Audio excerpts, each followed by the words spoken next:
The next thing that I wanted to look at, which again has been in the media a lot, is bullying.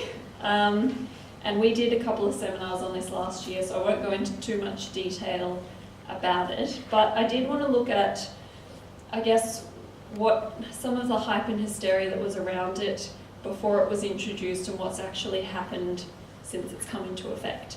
So essentially the Fair Work Commission from January has had jurisdiction to deal with bullying applications.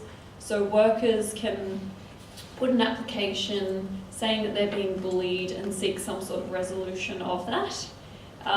There's actually been not as many applications as they expected there to be.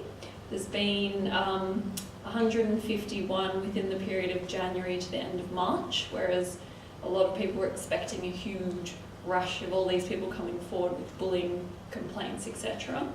And there's really been very few orders made, and the ones that have been made with consent. And I'll just talk you through what sort of orders have been made, because I think it's quite interesting to see and really gives good perspective. So in the orders that have been made by consent, there have been things like an employee is not to turn up to work before a certain time, an employee is not to make comments on another employee's appearance or what they're wearing. So they're really specific things to what's happened in this particular case and what the bullying has been. And they're not sort of outlandish, huge demands made of employers to do things.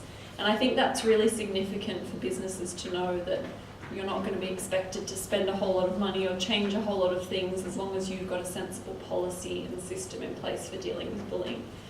So in terms of the complaints that have been taken to the Fair Work Commission, another interesting thing to note is out of the ones that were dealt with, so I think there was 56 in total that were actually dealt with by the time these statistics were looked at.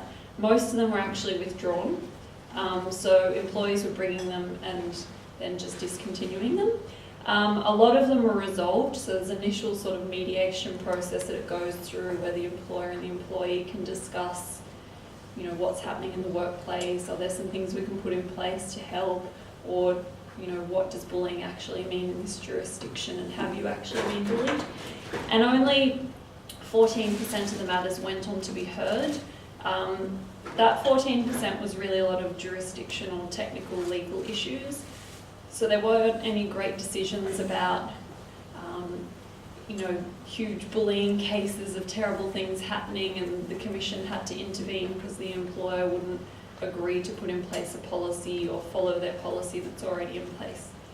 So really, the bullying jurisdiction hasn't been nearly as scary as a lot of people thought it would be. And I guess just before I hand over to Helen, I wanted to run through probably why there hasn't been as many issues in the bullying jurisdiction as we're expecting. And I think the key reasons for that are it's got to be repeated behaviour. It can't just be one-off. They said something nasty to me once because something bad was happening in their life, and now I want to run off to the Fair Work Commission.